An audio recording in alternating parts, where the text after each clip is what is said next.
This podcast is the design of City Sites Urban Media, and our goal is to bring into focus the difference between culture and God's ideas found in His Word. To learn more, go to citysitesurbanmedia.com.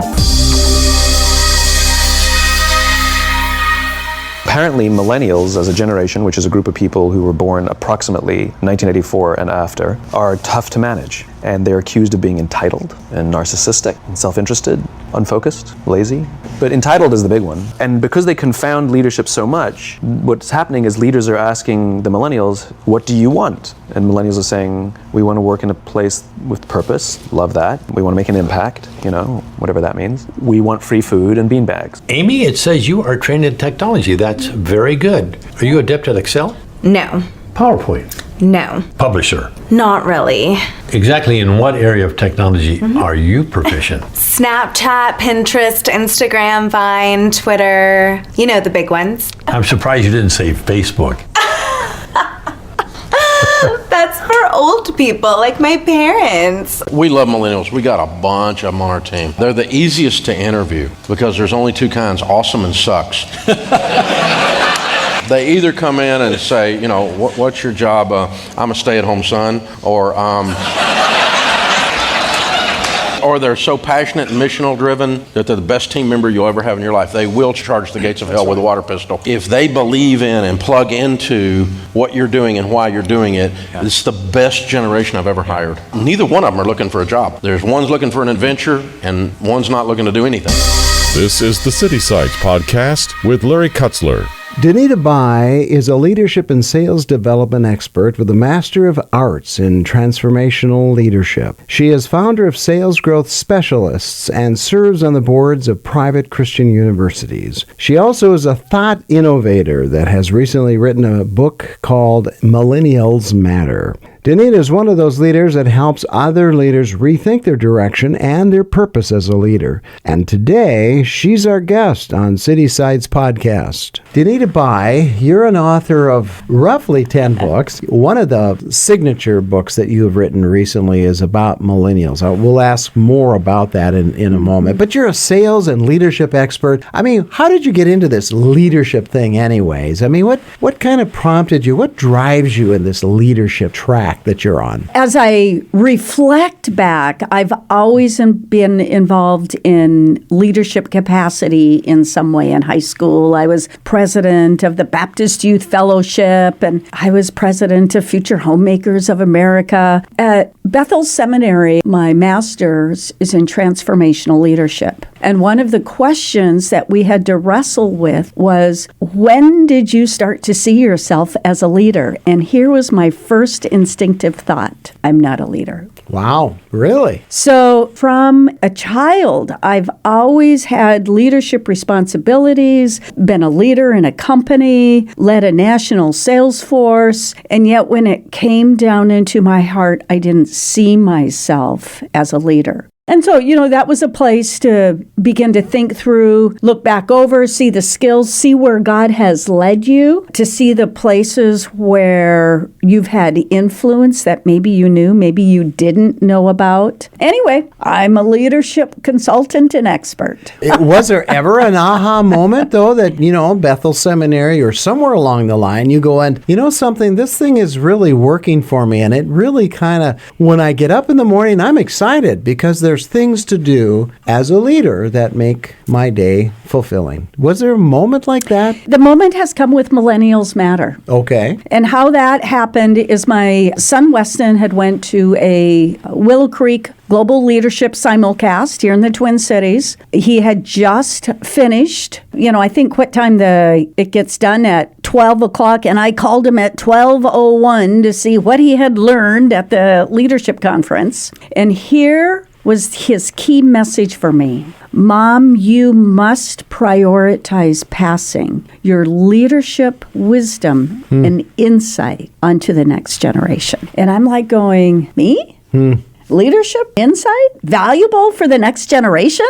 And as I wrestled with that, the Holy Spirit just really drove that into my DNA, that this this is what I have called you to. That all these various experiences that I've had in my past are being weaved together, and this is the message. The visual that I have is of an icebreaker that's cutting through ice. This is what you've been called to do. Well, of course, the book came out as a result of that. Millennials Matter came out from this experience with your son. What have you learned since writing that book, especially about millennials? Well, the first one is that as elders, as leaders, How about if we just call those as mature people? as mature followers of Christ, this is our responsibility when we stand before the throne. I believe that we are going to be asked about the young leaders, the emerging leaders, the millennials that the Lord brought through our life. And what did we do? Did we roll our eyes? Did we complain? Or did we reach out to coach, mentor, and disciple them? Scripture from David that's caught my attention, Psalm 71:18. He says, even when I am old and gray, okay, some of us dye our hair.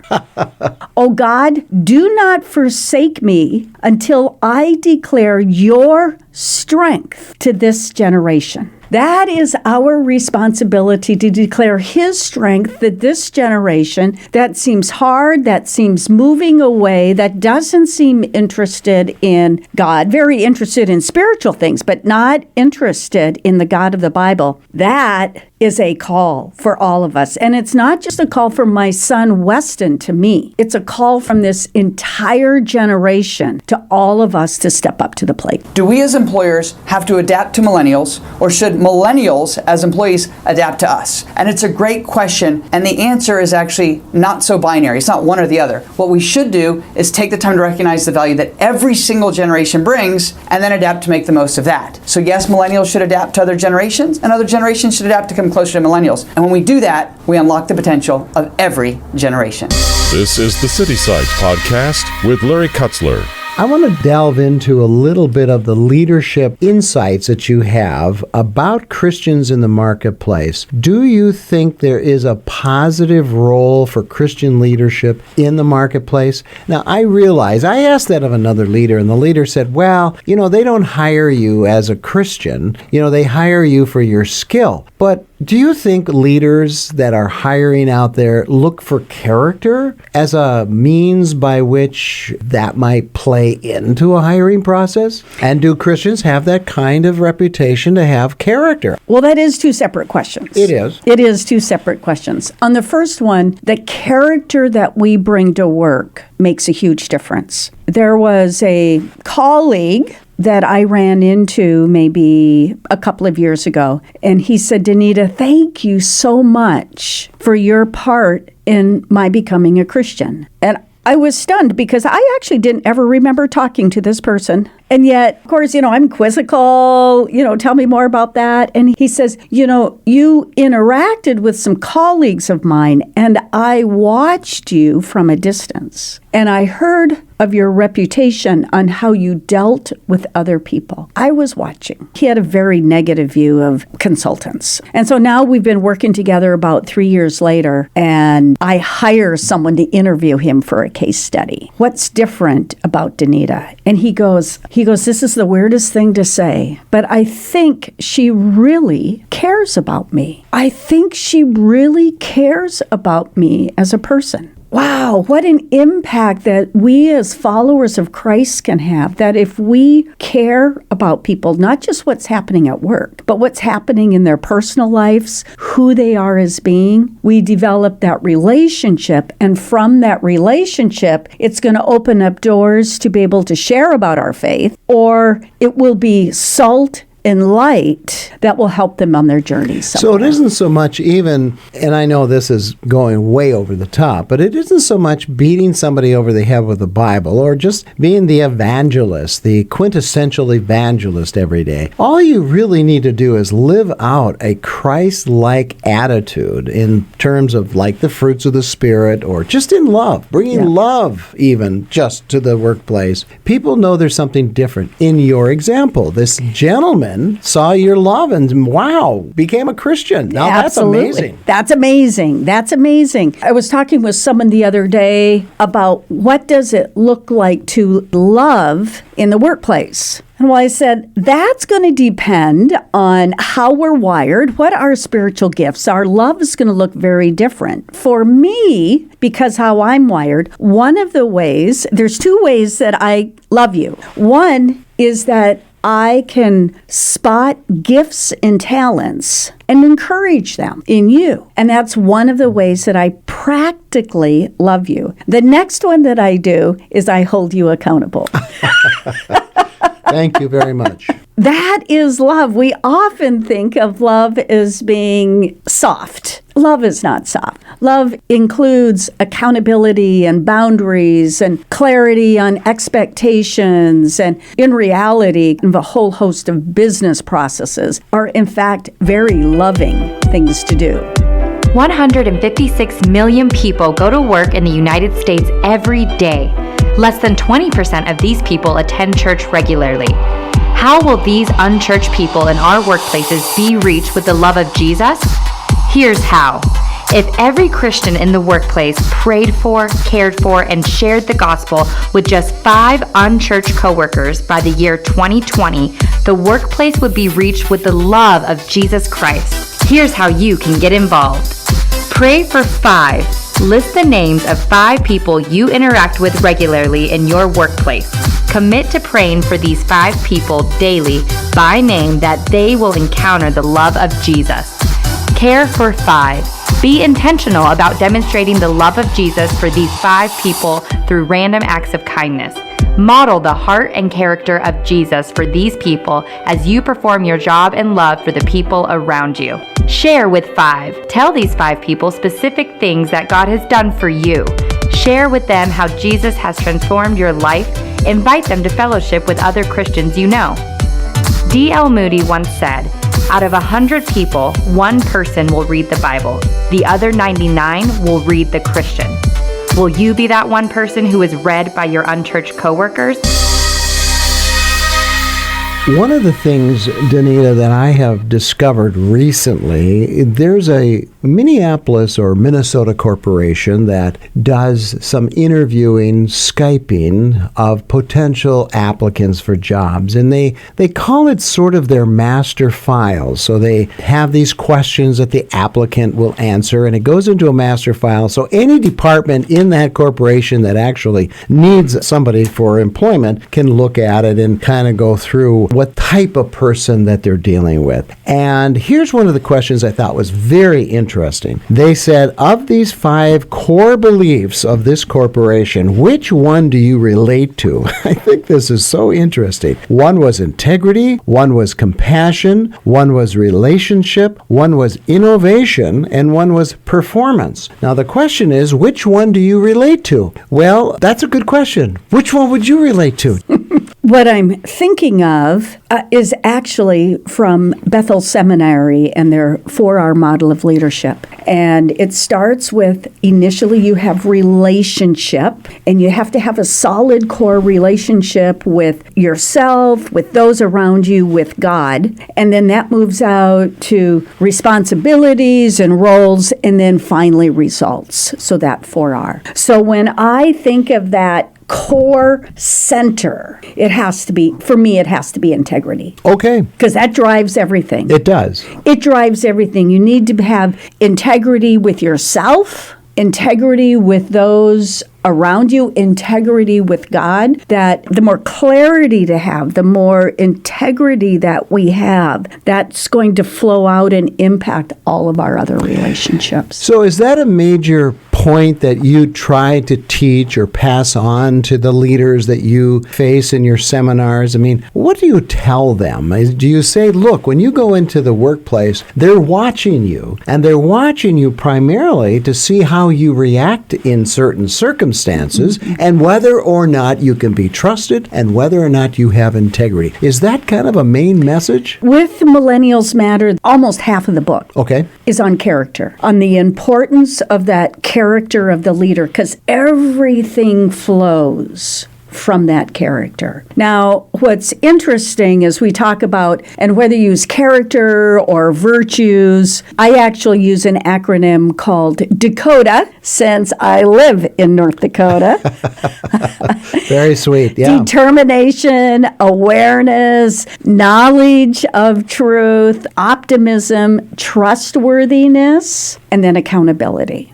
So that is at the core. Now, one of the things that's interesting about millennials is that 91% of millennials aspire to leadership. So I believe that because they have this leadership aspiration, that it's a great place for us to come along as mentors, managers, leaders, disciplers, and to talk about issues of the heart that leaders deal with all the time. Every single leadership decision ultimately comes down to some sort of value decision or a virtue decision. And so as we become aware of that ourselves and to be able to talk about it in either a business setting or a family setting, then that's where mentoring happens. Leaders build leaders, and that character is one of the key places where that leadership is built. And that's not taught at business college. No. So you have to pick it up somewhere along the line, which thus means that those who are Christians, Christian leaders, bring that in their briefcase and teach it somehow through the course of the day or special mentoring times. Do you find yourself becoming more inclined to mentor today people rather than even telling them? It's more of a mentorship relationship. How does that work, especially with millennials? Yeah, especially with millennials. One of the key shifts that we have leaders is to move into relationship before we start laying out our expectations. So, surprising number to me, 79% of millennials will say on a survey that they want a coach or a mentor. 79%. So they're looking for someone who's going to walk alongside them. This is kind of what my son was saying. So they want this. So it looks different, and I'm trying to come up with the right terms. It's almost like they want to hang out with you. They want to hang out with us and see who we are as real people. They are tired of the slick commercial. They are tired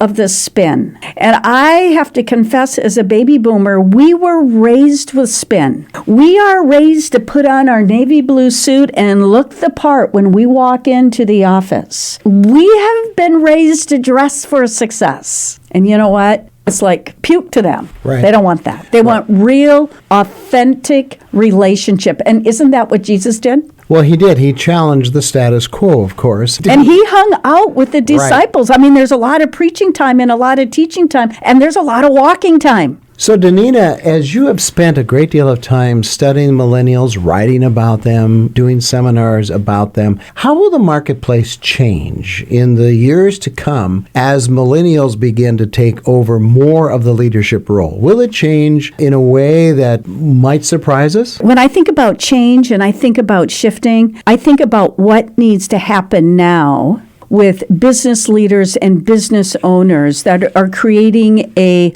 culture where their businesses and organizations are going to thrive. So that's kind of where I go, is what is the gap right now? And one of the first places where the gap needs to be closed is that we need to shift our paradigm. We typically think when we walk in the work door, we're thinking about work. Okay. And when we're having conversations, we're thinking about work. We need to shift. We need to go from work advancement to life advancement. What are the gifts and talents that this person has we can help them develop so that they will be successful in life, not just successful in my business this month? So to be able to think longer term, that's a shift that needs to happen for companies. The next shift we've already talked about is that we need to move from these are my expectations of you, get them done, and move to, we still need to have that, but it's in the milieu of a trusting relationship. And then the other shift that business owners and leaders need to make is from thinking that this is just about, these are my goals and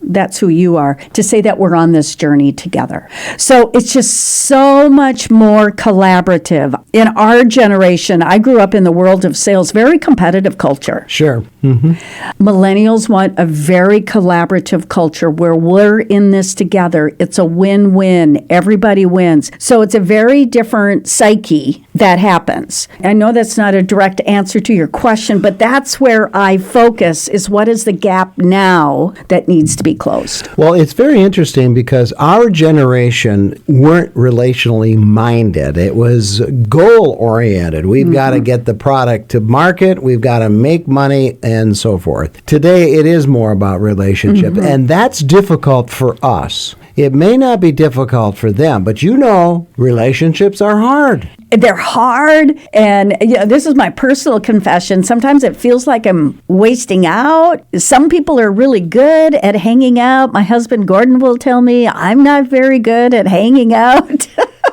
That's how the relationship is built. And I take just great encouragement from Jesus, and that he walked with his disciples. He hung out with them. Yes, he was building 3 years of relationship with them. Let me ask you this in conclusion. I mean, you've got some great business practices. You've got some great insights for the millennial generation and for the older generation that has to deal with the millennial generation.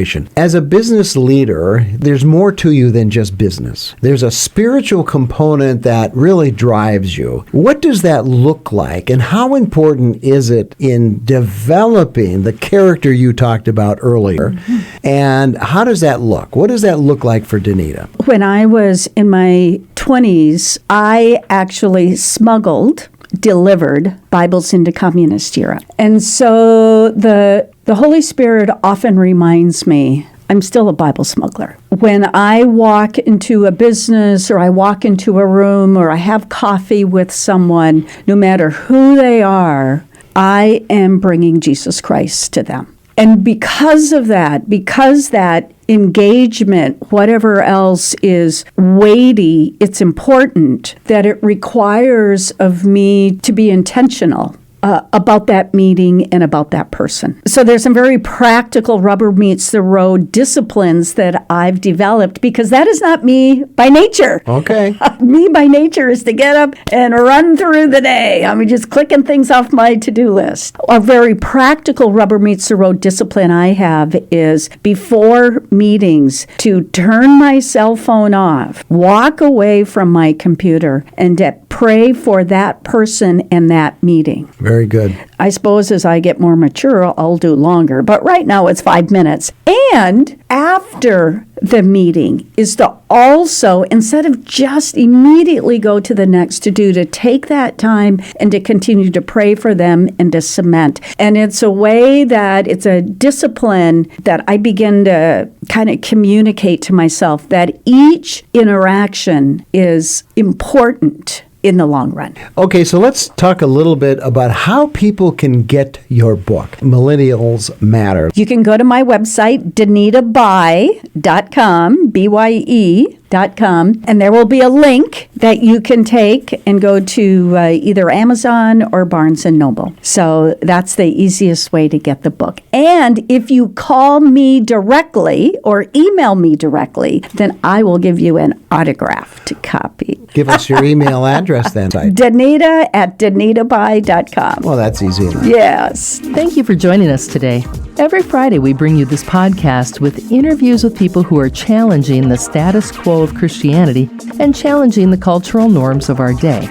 Please help us get the word out by sharing the link to this podcast with your online friends and family.